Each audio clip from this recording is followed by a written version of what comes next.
Hello everyone and welcome to Failsafe Wrestling. Today I'm looking back on Backlash 2007. I decided to do this pay-per-view after going through the Reddit post of the best Ruthless Aggression era pay-per-views.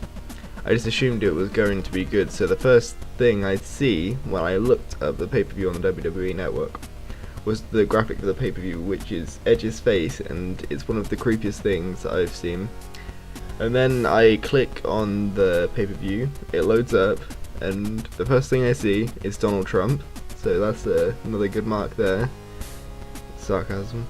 The Battle of the Billionaire storyline, it's just great.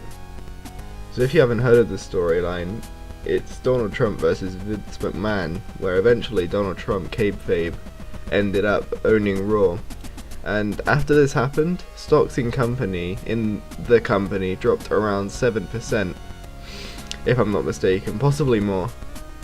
This wonderful storyline also gave us Vince McMahon winning the ECW World title, which was a spit in the face to any dignity ECW still had at that point. Oh, it's also Bobby Lesnar, everyone's favourite, which reminded me of December to Dismember 2008, which I'm debating on doing next. Let me know if you want me to do that in the comments. So, we also had Drax versus Taker, which is interesting. This was a continuation of their feud going up to WrestleMania. But our main event is a Fatal 4-Way featuring Jonathan Cena, Creepy Edge, Randall Orton, and Shawn Michaels. Shawn is in my top 3 favourites of all time, so I was excited for this.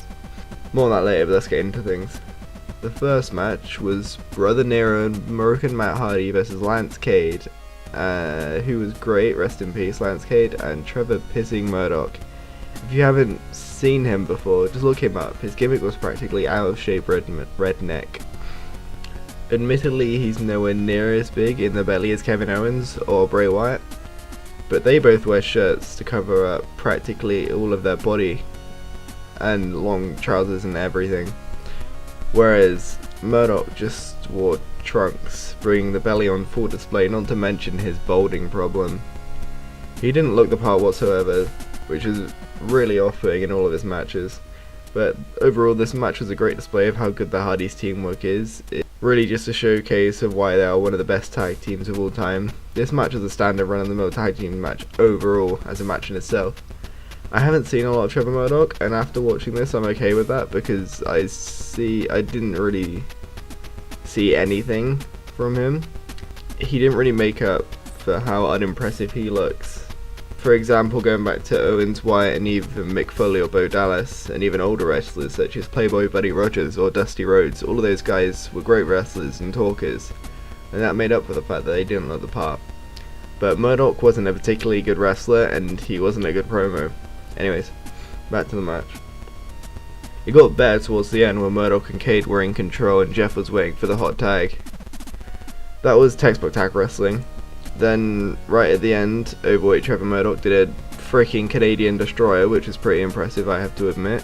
It was sloppy, but that is something I did not expect.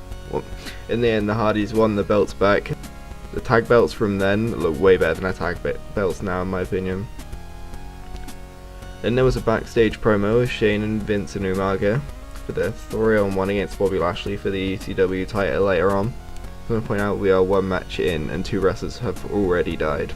This is only 9 years ago, that's pretty depressing. Next was the women's match, Melina versus Mickie James for the women's title. I don't really know what to think about the old women's title, let me know what you think in the comments.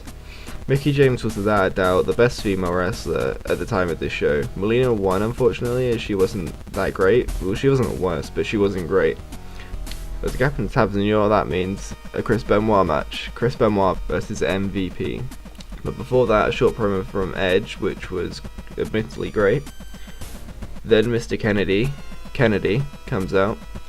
At this point he was Mr. Money in the Bank, because that ended well. If you don't know what happened, you don't need to.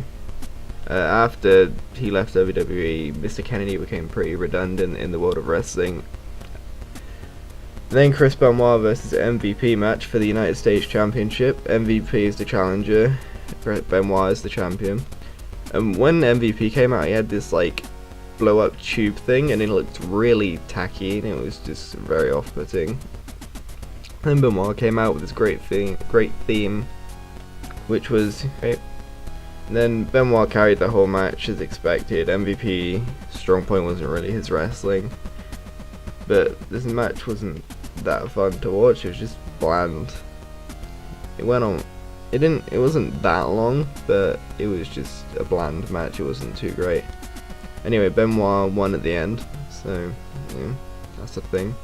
Next, Wabadoo John Cena promo with the horrible WWE spinner title. This seemed to be the start of the John Cena sucks movement, as I'm going to call it. So him and Randy Orton talked backstage for way too long, but Farouk came out, said damn, which was a thing that happened. Next was Vince, Shane and Umaga versus Bobby Lashley, the actual match this time, which was kind of stupid fun for the first 5 minutes really. Then it just went on and on and on and on. I can't really remember the last time I saw a handicap match on pay-per-view.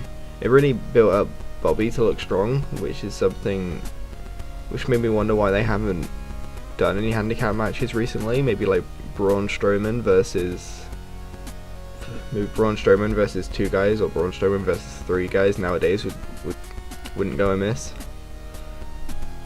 Anyway, back to the match. Everyone but Vince was in this match was a good wrestler. Apart from Umaga was a bit slow, but yeah, as I said, Lashley definitely looked strong.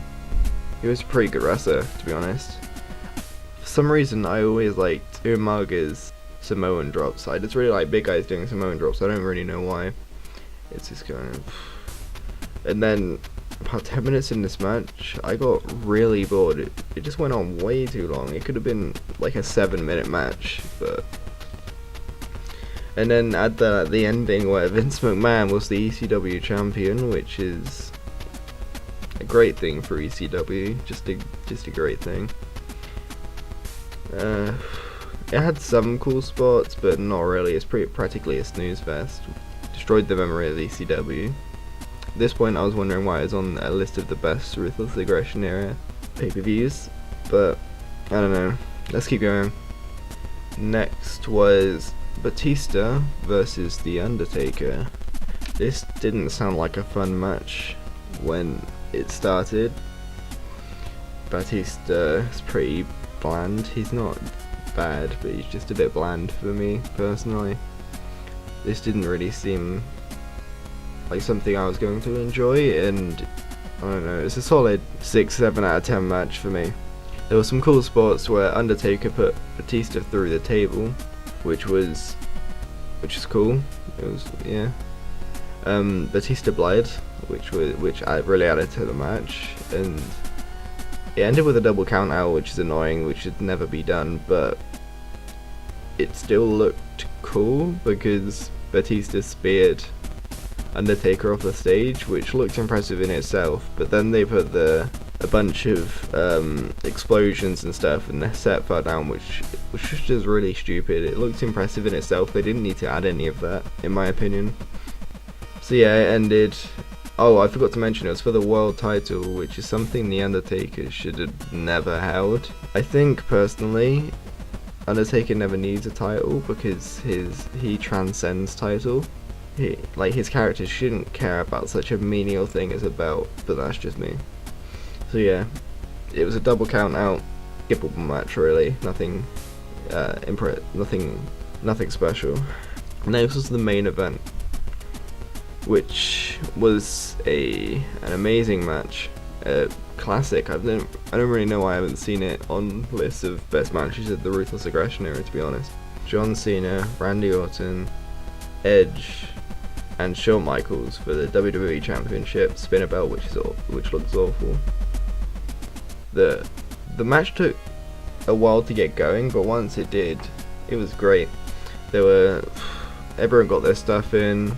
There was some storytelling with Edge and Randy Orton teaming up on everyone, and then they kept accidentally hitting each other. And then Edge hit Randy Orton with a chair, which is a really nice storytelling, like a short story in the match. It's a solid 9 out of 10 match. The only problem I had with it was the length. Like, they could have cut the first 3 to 5 minutes off, and it still would have been as good, maybe even better because of it.